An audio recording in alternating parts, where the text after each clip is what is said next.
పూజ రూమ్లో పడితే ఇదే తలకాయ నొప్పి. వాళ్ళు రారు, మమ్మల్ని పంపించరు. అయితే ఇందాక జరిగిన పంచాయతీ ఏంది తెలుసా? అయితే హాయ్, హలో, నమస్తే, వెరీ వెరీ గుడ్ మార్నింగ్. ఇది రెండవ ఆర్డర్. ఫస్ట్ ఆర్డర్కి డిసప్పాయింట్ అయినా. అదేందో చెప్తా, ఇది ఇచ్చేసి వచ్చి చెప్తా. అయితే ఇందాక జరిగిన పంచాయతీ ఏంది తెలుసా? అయితే కొంచెం ఒక 7 minutes లేట్ అయింది. అంటే వాళ్ళ ఉద్దేశం ప్రకారం 7 minutes లేట్ అయింది.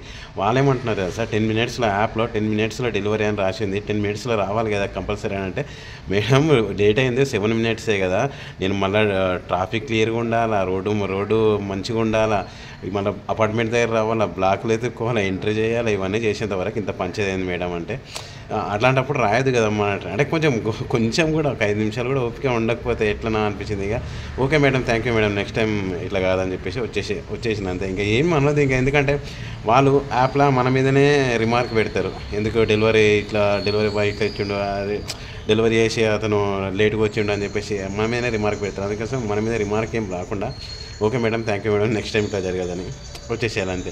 అంటే చూడండి, 5 నిమిషాలు కూడా ఓపిక ఉండదంటే వాళ్ళేమో యాప్ రూల్ ప్రకారం మాట్లాడుతున్నారు. మనం వచ్చే దారిలో అయినా కానీ వాడిని గుద్దుకుంటూ రావాలన్నా. 4th ఆర్డర్ ఇది. కొంతమంది కస్టమర్లు ఎట్లుంటారు అంటే కొన్ని చాదస్తంగా ఉంటారు మరి. అంటే అందరు అట్లా ఉండరు, 100% కస్టమర్లలో 10% అట్లా ఉంటారు అంటే.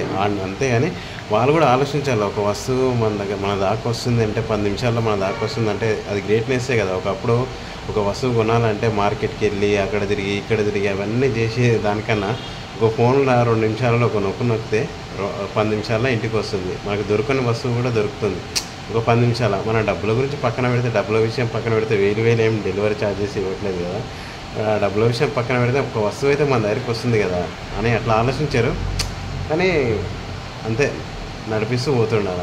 పొద్దునుంచి అన్నీ సిఓడీలో పడ్డాయి. ఒక 7 ఆర్డర్లకి 5 ఆర్డర్లు సిఓడీలో పడ్డాయి. ఆయన అందరు స్కానే చేసారు, కంపెనీ స్కాన్కే చేయించిన. పూజ రూమ్లో పడితే ఇదే తలకాయ నొప్పి. వాళ్ళు రారు, మమ్మల్ని పంపించరు.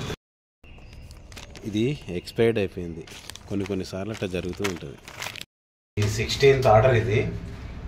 ఇది 17th ఆర్డర్. Gift order.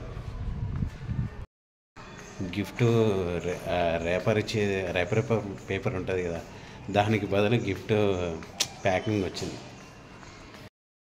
ఇప్పుడు 18 ఆర్డర్స్ అయినాయి. ఇప్పుడు టైం వచ్చేసి 5:45 అవుతుంది. టైం వచ్చేసి మార్నింగ్ 6:50 నుంచి ఈవినింగ్ ఇప్పుడంతా 5:40. ఎర్నింగ్ అవర్స్ వచ్చేసి 88.8, లాగిన్ అవర్స్ వచ్చేసి 12.2, ఆర్డర్స్ వచ్చేసి 22, ట్రిపుల్ డిస్టెన్షన్ వచ్చేసి 54.5.